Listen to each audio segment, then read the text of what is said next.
다윗이 왕위에 오르는 모습을 우리가 보기 원합니다. 오늘 본 말씀 1절 보게 되면 이렇게 얘기하죠.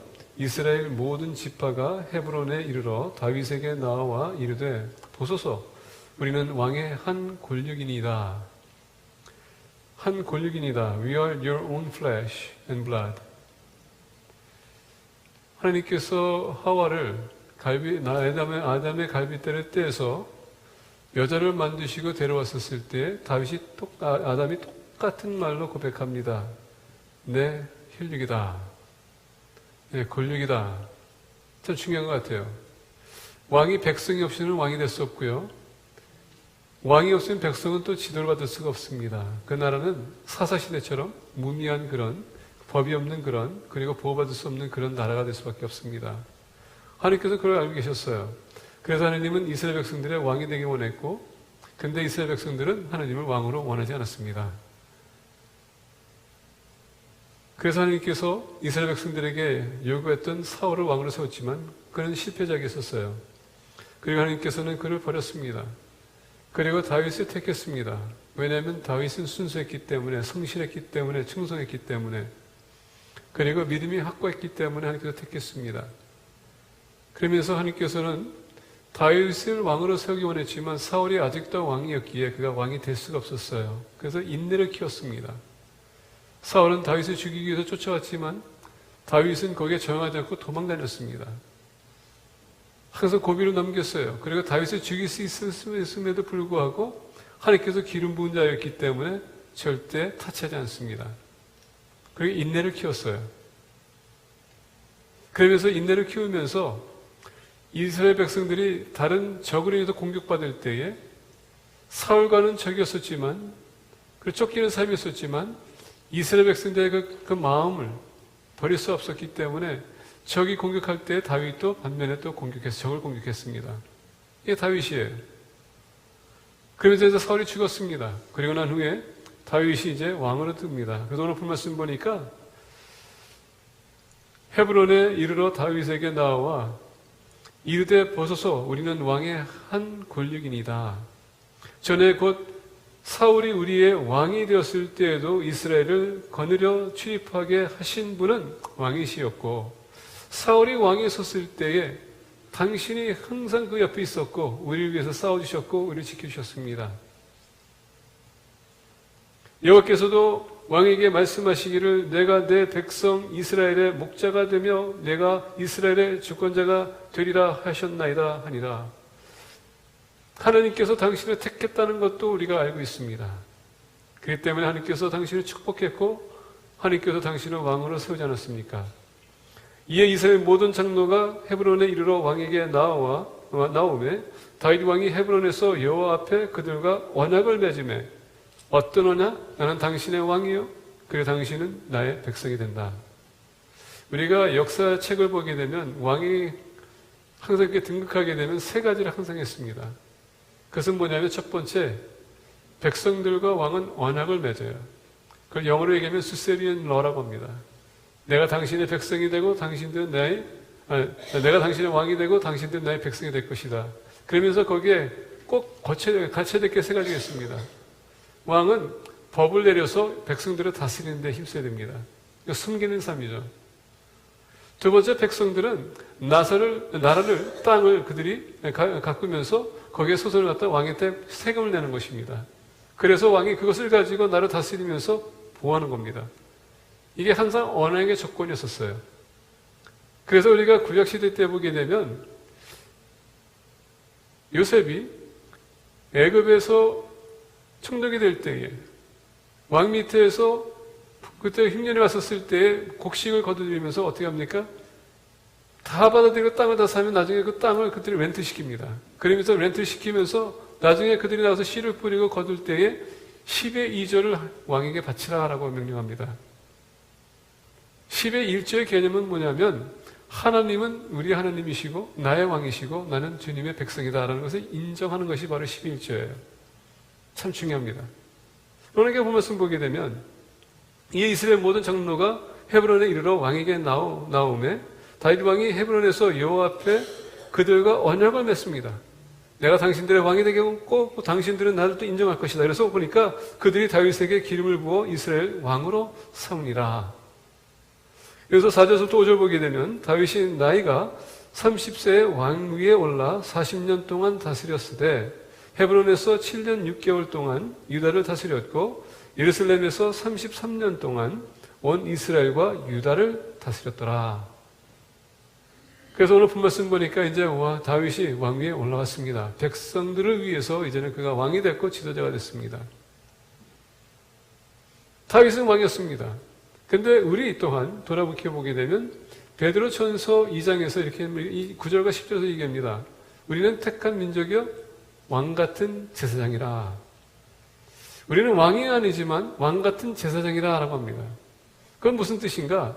왕이라는 것은 여러분 권위가 있습니다. 왕은 다스리는 역할을 합니다. 근데 제사장은 섬기는 역할이거든요. 하나님이 우리 왕 같은 제사장을 불렀다는 것은 뭐냐? 하나님 나라를 다스리고 우리가 섬기게 하기 위해서 부르셨다는 얘기입니다. 자, 다윗은 왕이에요.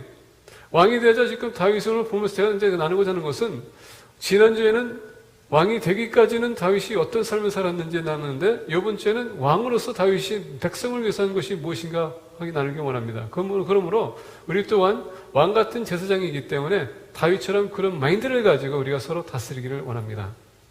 자, 그래서 우리가 다윗의 왕의 삶에 대해서 그가 첫 번째 한 일이 있습니다. 같이 나누기 원합니다. 우리가 사무엘하 6장 16절에서부터 19절을 잠깐 보겠습니다.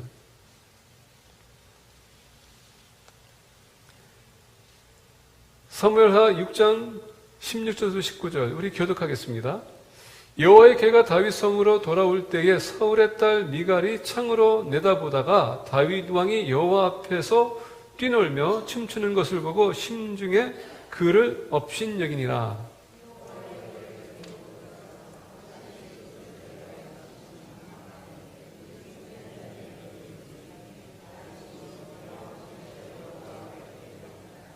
다윗이 번제와 화목제 드리기를 마치고 만군의 여호와의 이름으로 백성에게 축복하고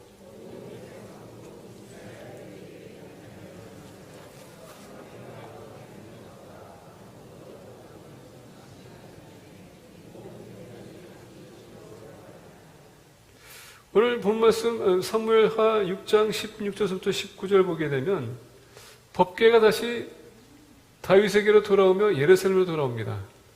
참 중요한 사건이었었어요. 왜냐하면 우리가 사무엘상 보게 되면 이스라엘 백성들이 블레셋과 전쟁하다가 이 법궤를 뺏깁니다. 법궤는 뭡니까? 하나님의 임재와 하나님의 권능을 나타내는 것입니다. 법궤가 있는 동안 하나님의 백성들을 지키는 것이었습니다. 근데 그걸 뺏겼어요. 왜 그랬을까요? 엘리 아들들이 어리석은 행동을 통해서 그것을 뺏겼습니다. 그래서 이 법궤가 이 적의 진영에 들어갔더니 하나님께서 재앙을 내립니다. 겁잡수없는 재앙을 내려요. 어떻게 수습해보지만은 안 됩니다. 그들 우상한테 빌지만 우상들이 다 깨집니다. 이것을 볼 때 본인들이 위험이 왔습니다. 안 되겠구나. 우리가 다시 이것을 보내야 되겠다. 그러면서 어떻게 합니까? 소에 가만히 세우고선 소에 가만히 놓고 거기에 법궤를 놓고 다시 돌려보냅니다. 그러면서 그게 다시 미스로 들어왔는데 그것은 어느 누구도 만질 수가 없습니다. 단 만질 수 있는 사람이 레위 지파예요. 마침내 레위 지파에 갔습니다. 제사장 집에 들어갔어요. 하나님께서 그 집을 축복하기 시작합니다. 근데 사울은 이 법궤에 대해서 아무런 관심이 없었어요. 다윗이 등극하자 왕이 되면서 이제 다시 법궤에 대한 관심이 있었습니다. 왜냐하면 다윗이 제사를 드릴 때마다 보니까 법궤가 없어요. 누구한테 제사를 드리는지 본인이 아마 충격이 왔을 거예요. 그리고 본인이 예배 드릴 때 뭐가 좀 허전했을 거예요. 그러다 보니까 생각한 나머지 법궤가 없다는 것을 그 인식하고 이 법궤를 다시 가져야겠다 수소문 했더니 이게 어느 지역에 누구네 집에 있더라. 그래서 이제 다윗이 다시 가져오겠다고 이제 계획합니다. 1차 시도하는데 1차 시도에 실패합니다. 왜 실패했을까요? 부하들이 달려가서 부하들이 가져오다가 법궤 오는 중간에 바퀴가 돌을 쳤습니다. 덜컹했습니다. 그래서 법궤가 넘어질 듯 해서 우사라는 부하가 가서 그 붙들었더니 하나님께서 우사를 죽입니다. 우사를 만지는 순간에 죽입니다. 얼마나 충격적일까요? 아마 어떤 면에서 보게 되면 정말 좋은 일을 했는데 왜 하나님께서 이렇게 치셨을까? 다윗은 거기에 대한 막 분노도 있었을 거예요. 두려운 마음이 있었지만은 우사를 죽였다는 거기에 대해서 의문이 있었을 겁니다. 왜 하나님께서 죽였을까? 나중에 다윗이 그것을 생각해 봅니다. 그리고 조사해 봅니다. 나중에 들어보니까 레위 지파 외에는 이 법궤는 어느 누구도 만졌었구나. 그걸 깨우침받은 겁니다. 근데 또 한 가지, 그때 당시에 여러분 이 법궤를 이동하기 위해서 가마를 만들었는데 원래 높이가 한 이 정도 된다고 합니다. 한 2피트에서 3피트의 높이라고 합니다. 여러분 아무리 저기에 흔들려도 법궤 넘어지지 않아요. 근데 우사가 그것을 붙들려고 했었던 것은 뭐냐? 자기 자신을 한번 뭔가를 나타내기 원했던 그런 마음도 있었을 거예요. 가끔 가다가 우리가 볼 때 사람들은 주님을 위해서 좋은 일을 한다고 하는 그런 생각이 있습니다. 근데 여러분, 사람들에게 우리가 현실적인 차원에서, 객관적인 차원에서 봤었을 때 좋은 일이 될 수도 있어요. 감정적으로 봤었을 때. 근데 하나님의 뜻이 아니면요, 아무리 좋은 일이라도 하나님의 뜻이 아니면 좋은 일이 아니에요. 우사가 그걸 실수한 겁니다. 본인은 레위 지파가 아니었음에도 불구하고 그것을 맡겠다고 만졌습니다. 근데 어느 누구도 만져서는 안 돼요.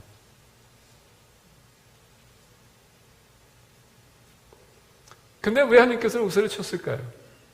왜 법궤를 보게 되면 그 법궤 안에 뭐가 있습니까? 세 가지 물건이 있습니다. 첫 번째는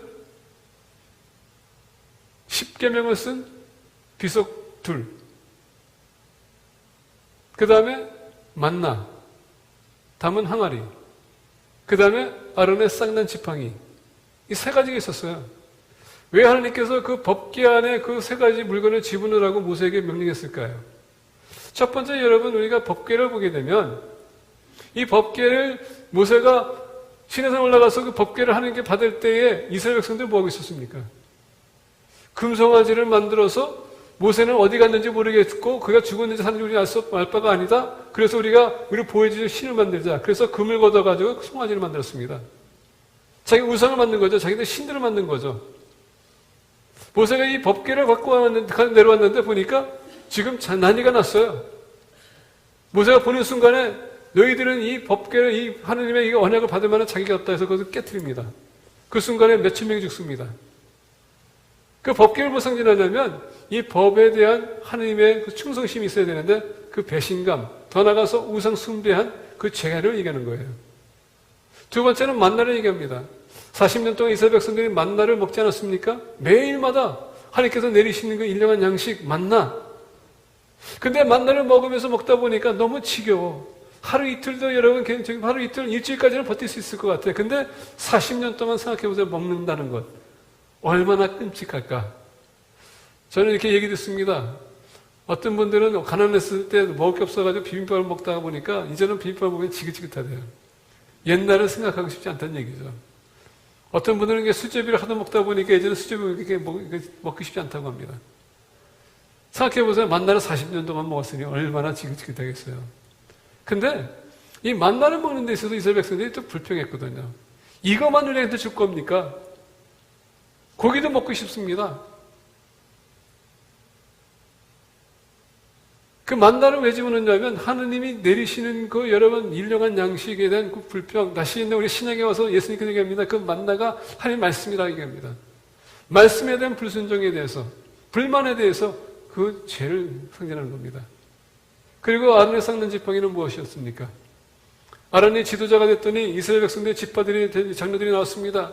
당신만 지도자냐? 당신만 예언하냐? 우리도 하나님께서 택한 지도자다. 그래서 여러분, 지도자에 대한 싸움이 났어요. 하나님께서 정리하기 위해서 지파마다 대표를 보내서 지팡이를 가지고 나와라.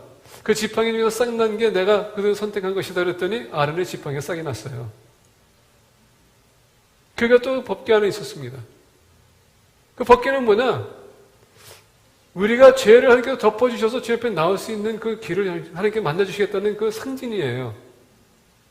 근데 오늘 말씀 보니까 오늘 16절서부터 17절 특히 보면 여호와의 궤를 메고 들어가서 다윗이 그것을 위하여 친 장막 가운데에 그 준비한 자리에 그것을 두매 다윗이 번제와 화목제를 여호와 앞에 드리니라. 이 법궤가 뭡니까? 예배의 중심이 됐다는 얘기예요. 그동안 이스라엘 백성들은 계속 전쟁을 치르고 사울이 왔음에도 불구하고 전쟁 치르다 보니까 예배가 소홀히 됐고 다윗이 그래서 보는 순간에 안 되겠구나. 예배를 다시 회복시켜야 되겠구나 해서 그 법궤를 다시 복귀시킨 거예요. 그래서 오늘 말씀 보니까 법궤를 세우고 난 후에 다윗이 거기다 번제를 드렸더라. 왕으로서 다윗은 이스라엘 백성들의 영적인 회복이 가장 중요했다고 생각한 것입니다. 그래서 그 법궤를 다시 복귀시켜야 된다. 우리가 왕 같은 제사장이라면 우리 똑같은 마음을 가지고 여러분 우리의 예배를 회복시켜야 돼요. 우리의 삶에 하나님이 중심이 되어야 된다는 얘기입니다. 왜 하나님께서 그 죄를 덮었을까요? 그래서 우리가 주님 앞에 나올 수 있도록 하기 위해서. 참 중요해요.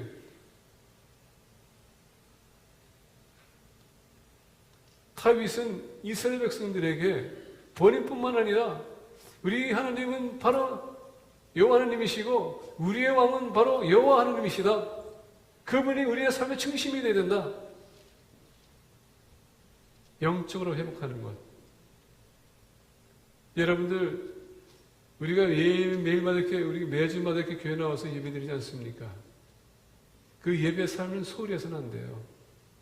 하나님 우리의 중심이라는 것을 이렇게 상징하는 것이기 때문에 우리가 예배를 소홀히 한다면 그만큼 하나님 내 삶의 중심이 됐었다는 얘기예요. 다윗 왕으로서 이스라엘 백성들에게 하나님이 중심이 되어야 되겠다라는 것을 보여주기 위해서 법궤를 다시 복귀시켰습니다. 여러분들 혹시 예배를 소홀히 한다면 회개하시고 하나님이 여러분의 삶의 중심을 세워주세요. 혹 여러분들 예배 드리는 데 있어서 예배 주 앞에 나오기 원하는데 혹 방해하는 사람이 있습니까? 여러분들이 강하게 얘기하세요. 무엇보다도 하나님이 내 삶의 중심이다. 그분이 우선이다. 그거는 부수다. 그건 나중에 할 수도 있는 거다. 여러분들이 하나님을 먼저 두신다면 하나님께서 여러분들 그만큼 더 앞장서실 겁니다. 크게 쓰세요. 우리의 제목 보게 되면 예수의 흔적을 지닌 사람들의 이야기 하면서 뭡니까? 예수의 흔적을 지니고 사는 삶, 성결지향적인 삶. 여러분의 삶에서 나타나야 된다는 얘기입니다. 예수의 흔적이 우리 삶에 있다면 하느님이 여러분의 삶의 중심이 되어야 되고 여러분들은 그것을 나타내셔야 됩니다. 아니면 이스라엘 백성들이 법궤를 뺏긴 것처럼 우리 또한 하느님을 세상 사람들에게 뺏길 수도 있습니다. 두 번째 보겠습니다.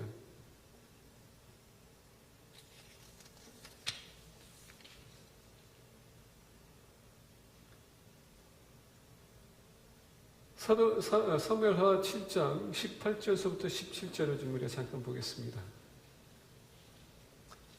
우리 또 한번 교독하겠습니다. 그러므로 이제 내 종 다윗에게 이와 같이 말하라. 만군의 여호와께서 이와 같이 말씀하시기를 내가 너를 목장 곧 양을 따르는 데에서 데려다가 내 백성 이스라엘의 주권자로 삼고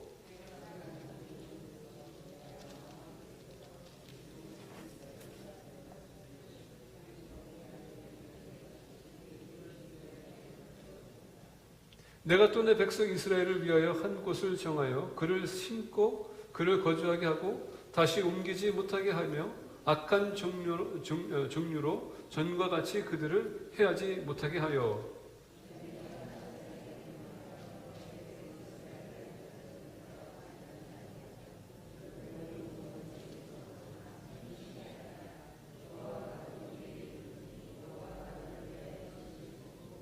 내 수완이 차서 내 조상들과 함께 누울 때에 내가 내 몸에서 내 씨를 내 뒤에 세워 그의 나라를 견고하게 하리라.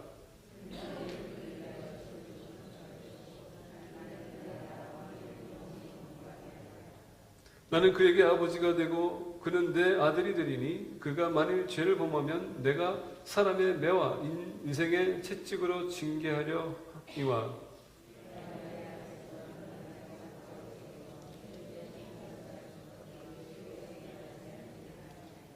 내 집과 내 나라가 내 앞에서 영원히 보존되고 내 왕위가 영원히 견고하리라 하였다 하라.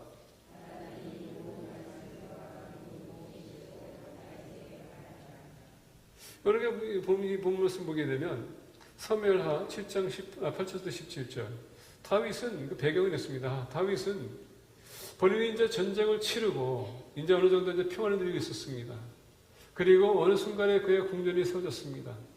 궁전을 세우고서 이제 본인이 쉬면서 이거 돌이켜보는데 뭐가 좀 허전한 것 같아요. 보니까 하느님의 성막은 아직도 성막이 있었습니다. 텐트였었어요. 생각해보세요. 본인이 이제 이게 거대한 왕궁이 있고 하느님의 성전을 보니까 너무 터무니없어요. 마음에 아마도 죄책감이 왔을 겁니다. 내가 그동안 나를 위해서 이렇게 아름답게 집을 지어놨는데 하느님의 집은 이렇게 소홀히 되는구나. 그래서 다윗이 생각합니다. 그러면서 생각한 나머지 안 되겠구나. 하느님의 내가 성전을 지어야 되겠구나. 그래서 우리가 쭉 올라가면 1절에 이렇게 됩니다. 사무엘하 7장 1절에 여호와께서 주의 모든 원수를 무찌르사 왕으로 궁에 평안히 살게 하실 때에 왕이 선지자 나단에게 이르되 볼지어다 나는 백향목 궁에 살거늘 하느님의 귀는 휘장 가운데 있도다. 우리의 삶 같지 않습니까? 우리의 삶을 보게 되면 먼저 돈을 열심히 벌어서 집을 사고 차를 사고 또는 비즈니스 하고 열심히 벌어서 우리 자녀들 타족하고 난 후에 그때서부터 이제 하느님 생각하는 이런 모습. 그런 것 같지 않아요? 지금 다윗이 우리에게 보편적으로 우리의 삶을 보여주는 겁니다. 우리가 많은 사람들이 주님을 위해서 산다고 하나님이 우리의 중심이라고 하지만 결론적으로 보게 되면 우리 삶이 먼저 중심이고 하나님은 부수적인 것 같아요. 그러다 보니까 우리가 할 것 다 해놓고 난 후에 시간이 나면은 하나님이 생각하는 것. 이게 우리 삶이 대부분인 것 같습니다. 다윗이 느끼는 거예요. 내가 하나님의 심장을 쫓아간다고. 근데 오늘 1절 보니까 여호와께서 주의 모든 원수를 물찌르사 지금 하나님께서 그에게 승리를 주셨고 하나님께서 그의 모든 일을 형통케 하셨고 평안을 주셨는데 그때서야 생각하는 게 뭐가 좀 허전하네 봤더니 하나님의 장막은 아직도 그대로예요. 그래서 마음이 감동이 됐습니다. 나단이 왕입니다. 나단이 왕께 아뢰되 여호와께서 왕과 함께 계시니 마음에 있는 모든 것을 행하소서 하니라. 나단이 지금 다윗이 제납니다. 이제 하나님의 성전을 지을 때가 됐습니다. 어떻게 생각합니까? 자, 나단은 하나님의 선지자입니다. 말씀을 선포하는 사람입니다. 그런데 듣는 순간에 너무 좋아 보여. 그래서 왕이시여 당신이 생각하는 건 너무 좋은데요. 그렇게 하세요. 우리가 많은 분들이 이렇게 친근감이 있고 이렇게 감정이 이렇게 좋아지다 보면 하나님에게 문제를 물어보지도 않고 좋다고 생각할 때가 많아요. 근데 나단도 똑같은 마음인 것 같아요. 들어보니까 그랬을 때 왕이 하나님의 성전 짓는데 누가 반대할까? 하나님께서 얼마나 좋아하실까? 그래서 그냥 오케이 하세요 라고 했는데 쭉 읽어보니까 나단이 실수를 했습니다. 무슨 실수? 기도도 해보지 않고 하나님의 뜻을 듣고 하지 않았습니다. 이게 하나님의 뜻인지 아닌지. 나중에 가서 기도했더니 하나님께서 너 다윗은 안 된다. 이 얘기예요. 얼마나 황당합니까?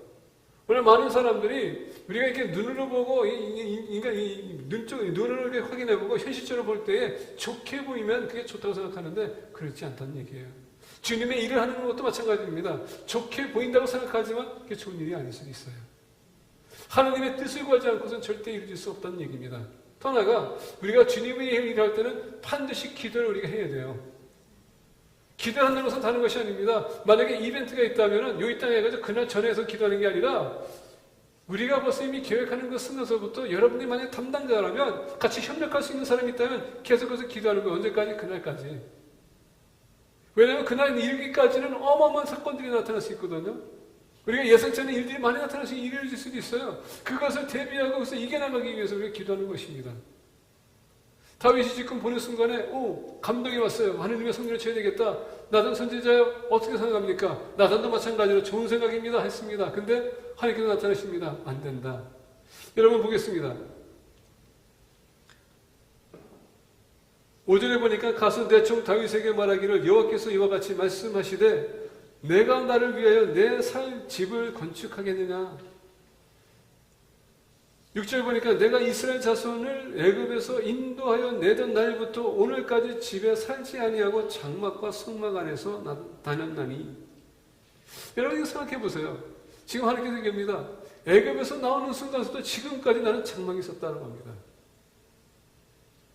어느 누가 나를 생각한 적이 있느냐 이거예요.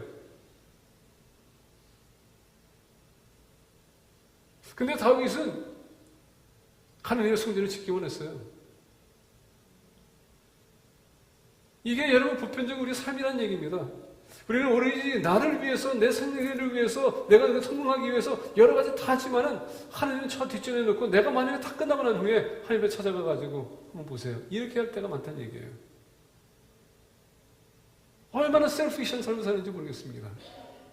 그래서 우리가 기도할 때 어떤 기도합니까? 하나님 날 축복해 주세요. 복을 내려주세요. 우리 자녀를 잘되게 해주세요. 우리가 할 때가 많아요. 하나님 저 뒷전에 놓고 언제 우리가 하나님 찾습니까? 가장 필요할 때, 우리가 원할 때에. 이게 다윗이 그 모습입니다. 근데 다윗은요, 진정한 마음으로 성전을 짓기 원했어요. 우리가 신앙에 와서 성전은 뭡니까? 성령님이 계시는 거룩한 성전. 우리 몸은 성령님께서 계시는 거룩한 성전이라고 합니다. 자, 다윗이 지금 얘기했을 때, 이 하나님의 성전에 얘기했을 때 집이라고 하는데, 좀 더 보겠습니다. 7절 보니까 이스라엘 자손과 더불어 다니는 모든 곳에서 내가 내 백성 이스라엘을 먹이라고 명령한 이스라엘 어느 지파들 가운데 하나에게 내가 말하기를 너희가 어찌하여 나를 위하여 백향목 집을 건축하지 아니하였느냐고 말하였느냐. 하나님은 거기에서 아무 말씀 안 했다는 것입니다. 누구도 그런 생각해 본 적도 없었기 때문에.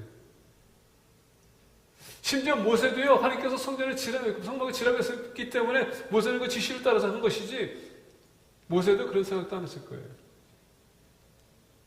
근데 하나님께서 무슨 얘기냐면, 너희들이 진 집 내가 거기 갈 수 없다는 얘기예요. 보편적으로 많은 사람들이 성전을 짓는 것은 뭡니까? 하나님이 그 안에 가두기 위한 그런 마인드가 있다는 얘기입니다. 그래서 우리가 필요할 때면 찾아와서 그냥 비나이다 하고서 끝나고 그냥 나간다는 얘기죠. 무슨 요술망방이처럼 하나님께서 뭔가를 구할 때 이렇게 채워줄 거를 믿고 우리가 나와서 기도할 때 기도하는 건데, 그런 성전이 필요 없다는 얘기입니다. 왜? 우리가 걸어다니는 성전이기 때문에. 이건 뭐냐? 하나님은 어디든 계시기 때문에 우리가 여러분 그 자리에 어디 가도 거기 있기 때문에 이 건물이 그렇게 중요한 거 아니라는 얘기입니다. 건물보다도 더 중요한 게 뭡니까? 그 안에 있는 내용물이 더 중요하다는 얘기예요. 그 다시 하면 여러분들과 저도 중요하다는 얘기예요. 마음이 그만큼 없었기 때문에 어느 누구도 그렇게 얘기한 적이 없다는 얘기예요. 근데 다윗은 지금만큼은 그런 마음이 있었다는 얘기입니다. 하나님 성전을 짓기 원합니다. 왜 다윗이 이런 마음을 가졌을까요? 오늘 이렇게 본 말씀입니다. 보기 이제 들어가겠습니다. 8절에 그러므로 이제 내 종 다윗에게 이와 같이 말하라. 만군의 여호와께서 이와 같이 말씀하시기를 내가 너를 목장 곧 양을 따르는 데에서 데려다가 내 백성 이스라엘의 주권자로 삼고 내가 가는 모든 곳에서 내가 너와 함께 있어 내 모든 원수를 내 앞에서 멸하였은즉 땅에서 위대한 자들의 이름같이 내 이름이 위대하게 만들어 주리라. 하나님은 지금 다윗에게 얘기하는 겁니다. 너가 그런 마음을 가졌기 때문에 내가 너를 크고 위대한 사람으로 만들겠다. 근데 하나님께서 얘기합니다. 내려갑니다. 내가 또 내 백성 이스라엘을 위하여 한 곳을 정하여 그를 심고 그를 거주하게 하고 다시 옮기지 못하게 하며 악한 종류로 전과 같이 그들을 위하지 못하게 하여 전에 내가 사사에게 명령하여 내 백성 이스라엘을 다스렸던 때와 같이 아니하게 하고 너를 모든 원수에서 벗어나 편히 쉬게 하리라. 지금 하나님께서 지금 다윗에게 그 말을 한 것, 그 마음 때문에 지금 여러 가지를 약속하세요. 쭉 내려갑니다. 그래서 13절, 12절 보니까 내 수완이 차서 내 조상들과 함께 누울 때 내가 내 몸에서 내 씨를 내 뒤에 세워 그의 나라를 견고하게 하리라. 지금 후손까지 지금 얘기하고 있습니다. 그래서 13절에 주목하기 원해요. 그는 내 이름을 위하여 집을 건축할 것이요 나는 그의 나라의 왕위를 영원히 견고하게 하리라. 자, 여기서 집이라는 단어가 두 가지 의미가 있습니다. 첫 번째 집은 이런 건물 얘기하는 겁니다. 그래서 두 번째 집은요, 그 후손을 얘기하는 겁니다. 지금 이 하나님께서 얘기하는 것은 이 건물을 얘기하는 게 아니라 후손에 대한 얘기예요. 그 마음 중심이 그렇게 소중하면 내가 너희 가져 어떻습니까? 영원히 내가 너희를 축복할 것이라는 얘기예요. 지금 다윗은 하나님과 함께하기 원하는 것이 그 현실적인 차원에서 지금 이시적인 것을 바라보고 있지만 하나님은 그게 아니라 영원한 것을 얘기하면서 지금 얘기합니다. 오늘 13절의 그 내용은 내 이름을 위하여 집을 건축할 것이요 나는 그의 나라 왕위를 영원히 견고하게 하리라. 나는 그에게 아버지가 되고 내가 내게 아들이 되리니. 누구를 향한 말씀입니까? 바로 예수 그리스도를 향한 말씀이에요. 예언의 메시지예요. 영원히 내가 후손에게 축복할 것이다. 지금 다윗은 이스라엘 백성들의 그 미래에 대한 축복권을 지금 어떻게 하니까 지금 준비해 나가고 있었다는 얘기예요. 그게 다윗 왕의 마음이에요. 백성들을 향한 마음, 그들이 하나님의 복 받는 그런 삶, 하나님과 가까이 하는 삶, 그리고 하나님이 그들의 삶의 중심이 되는 그런 삶을 준비해 주기 위해서 이 성전을 건축하기 원했다는 것입니다. 왕 같은 제사장은 다윗처럼 이런 마인드를 가지고 살아야 돼요. 여러분들 자녀를 위해서 우리가 재산 주는 것 좋아요. 근데 여러분 가장 좋은 것은 믿음의 재산이에요. 일시적인 축복을 받고 여러분들 그것을 하루아침에 날릴 수 있어요. 근데 믿음을 심어주시면 그게 영원히 가는 겁니다. 얼마나 오늘날 많은 아이들이 부모님들이 돈을 줘가지고 그들 삶이 망가지는지 모릅니다. 중국의 갑부들 보세요. 그 아이들 보세요. 하루아침에 몇만 불씩 그들이 날린다고 합니다. 그냥 파티하기 위해서. 돈을 어떻게 쓸지는 모릅니다. 잘못된 물질관.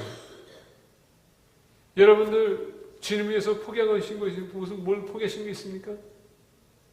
지금 다윗은요 자기 인생의 가장 값진 것 이스라엘 백성들에게 하나님의 중심이 되고 두 번째 뭡니까? 성전을 줘서 그들의 미래를 위한 준비되고 축복의 삶을 살 수 있도록 준비하는 것. 여러분들 자녀를 위해서 이렇게 투자하는 얘기입니다. 일시적인 것이 아니라 영원한 것을 위해서.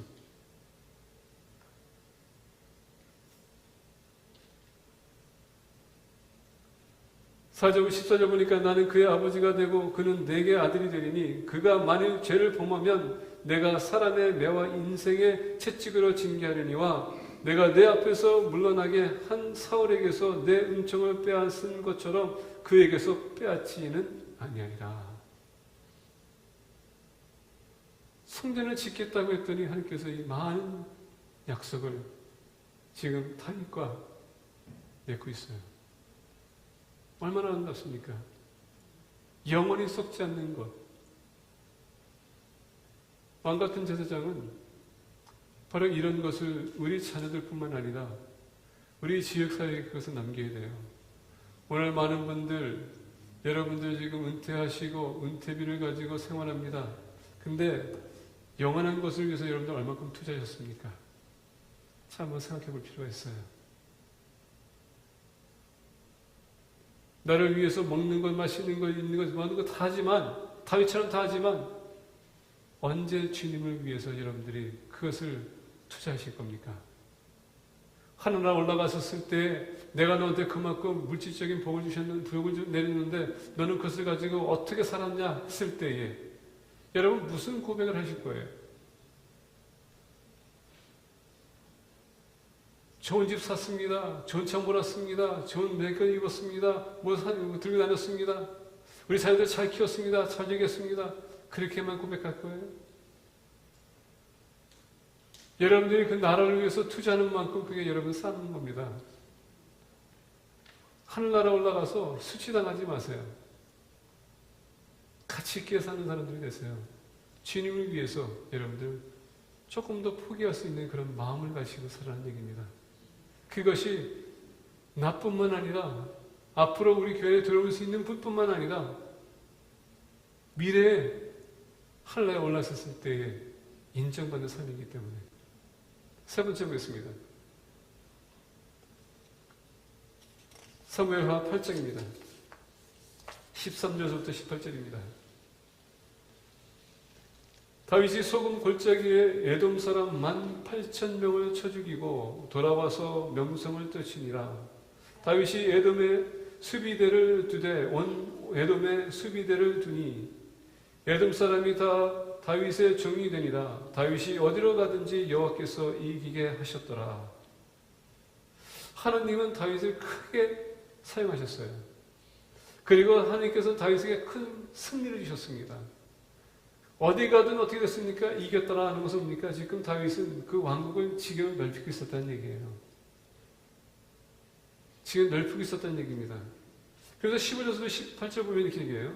다윗이 온 이스라엘을 다스려 다윗이 모든 백성에게 정의와 공의를 행할세 자, 다윗은 여러분 평결심을 가지고 다스린 사람이 아닙니다. 어떻게 했다고요? 정의와 공의를 행했다라고 합니다.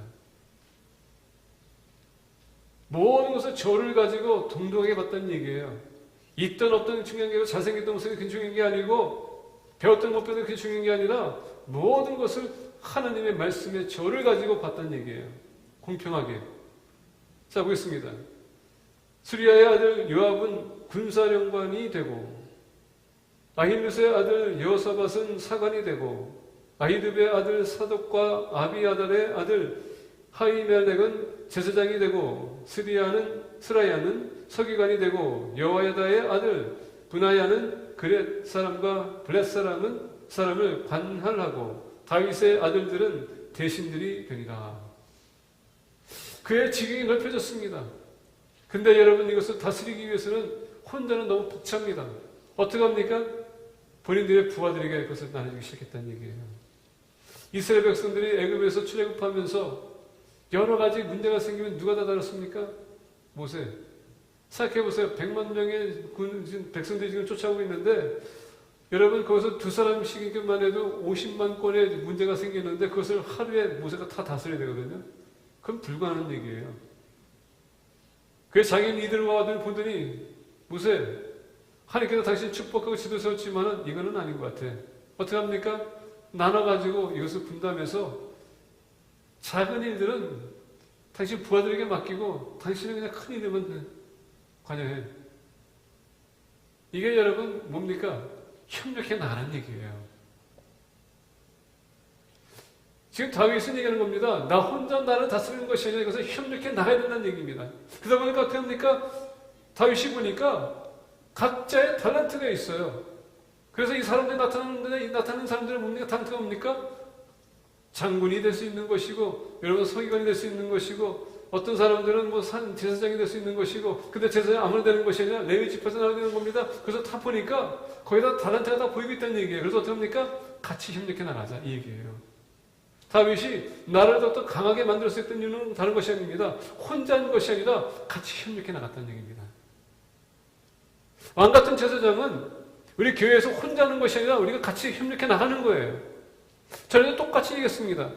우리 재직들만 하는 게 아니라 재직이기 때문에 하는 게 아니라 벗어나서 우리 모두 하나님의 백성이라면 왕 같은 제사장 아닙니까? 제사장 역할을 해야 된다는 얘기예요. 이것을 우리가 여러분 깨지 않으면 우리 교회는 성장할 가망이 없는 것입니다. 제가 이렇게 교회를 볼 때 교회 조직이 참 무서운 것 같아요. 조직의 쓴맛이라는 하는데 조직이 참 안 좋은 것 같아요. 조직이 아니에요. 하나님께서 주신 그 달란트를 가지고 우리가 서로 협력해 나가는 거예요. 근데 교회가 이 세상화가 되다 보니까 세상의 그런 그 방법과 이런 시스템을 가져와서 교회에다 적용하려고 합니다. 그러다 보니까 계급사회가 되는 것 같아요. 그러다 보니까 장로가 있고 권사가 있고 그 다음에 안수집사가 있고 서리집사가 있고 이렇게 쭉 나가요. 그러다 보니까 어떻게 됩니까? 모든 것이 이렇게 뭐 올라가서 이렇게 내려와야 돼요. 그래서 어떤 분이 그런 얘기했습니다. 예, 순복음교회에서는 뭐 그냥 기도만 하면 된다 이렇게 하지만은 감리교회에서는 뭐 장로들이 모여가지고 하면 뭐가 된다 하는데 침례교회는 이런 얘기했어요. 뭐 전등 하나 받기 위해서 그것을 교회에서 이제 회의를 해야 되고 그러다 이제 해결하는 다음에 이제 그것을 이제 재직으로 들어가야 되고 재직으로 이제 우리 안수집사를 해야 되고 안수집사를 통해서 이제 또 목사를 갖다가 내려오게 되면 이제 그것을 바꾼다고 합니다. 근데 바꾸는 동시에 저쪽 게 하나 또 나갔어. 그러다 보니까 하나 몸 바꾸려고 해도 한 달 또는 1년 걸린대요. 그런 이제 농담을 하더라고요. 이게 여러분, 교회가 움직이는 데 있어서 힘들게 한다는 얘기예요. 교회는 우리가 보는 그대로, 느끼는 그대로 하나님께 감동 주시면 여러분 하는 거예요. 재직이라서 하는 것이 아니고 재직이 아니기 때문에 못하는 게 아니라 다 같이 협력해 나가야 되는 것입니다. 아멘? 이제 이렇게 얘기해 놓고 아멘 했는데 이제 앞으로 여러분 이런 얘기 듣고 싶지는 않습니다. 뭐 재직이니까 해야 되고 재직하니까 안 합니다. 이게 아니라 왕 같은 제사장이기 때문에 협력해 나가야 돼요. 그래야지 교회가 든든해지는 겁니다. 이 빈자리가 채워지기 위해서는 우리가 협력해 나가야지 몇 사람 하는 게 아니에요. 만약에 이렇게 협력하지 않는다면 교회는 절대 성장할 수 없어요. 다윗이 그것을 알고 있었습니다. 그래서 오늘 말씀 보니까 바로 그거예요.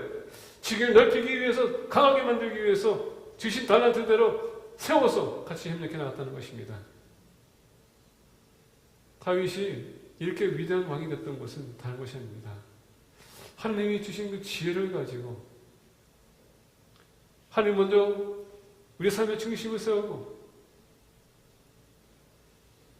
영생에 대한, 미래에 대한 계획하고 협력해 나갈 수 있도록 기회를 줬기 때문에 위대한 왕이 된 겁니다. 우리 모두가 그런 비전을 갖기 원합니다. 앞으로 여러분의 삶에 우리 주님을 삶의 중심으로 여러분들 삼으시기 바랍니다. 방에 있는 사람들 여러분들 자르세요. 제가 잘라냈다 해서 계속 저기 한 게 아니라 그런 사람들만큼 여러분들이 조심하시고 지금 멀리하라는 얘기예요. 방해받지 않도록. 미래를 위해서 여러분들 계획하세요. 어차피 우리 인생 끝나면 하늘나라 올라갈 텐데 그 하늘나라를 위해서 여러분들 투자하는 얘기입니다. 그리고 교회 일은 혼자 하지 마세요. 같이 협력해 나가세요. 얼마나 힘듭니까? 힘들어요. 열심히 일하시는 분들 보고 여러분들 비난하지 말고 비판하지 말고 같이 협력해 나가세요. 아니면 여러분들이 하시던가. 그렇죠? 제가 이렇게 대부분 비판하게 되면은 여러분들이 하세요. 제가 얘기하고 싶은 건 그 얘기예요. 차마 제가 그 사람한테 얘기했으니까 여기서 얘기합니다. 여러분들이 불평할 때 제가 얘기하고 싶은 것은 그겁니다. 그럼 당신이 하세요. 왜? 불평하는 것도 하나님께서 당신의 마음을 감동시킨 거거든요. 여러분이 당신이 해야지만은 하나님께 이게 일이 풀어질 수 있어. 당신이 하는 얘기예요. 이렇게 해야지 제가 좀 여러분들 시면 안 될 것 같아요. 말씀 맺고자 합니다. 다윗 왕위에 오르자 나를 위해서 헌신했습니다. 그리고 또 나를 강하게 만들었습니다. 주님의 놀라운 은혜가 임함으로 말미암아 다윗은 그 이름이 높아졌고 인정받는 사람이 됐습니다. 여러분들도 인정받는 사람이 될 수 있어요. 언제? 왕같은 제사장의 삶을 살 때에. 기도하겠습니다.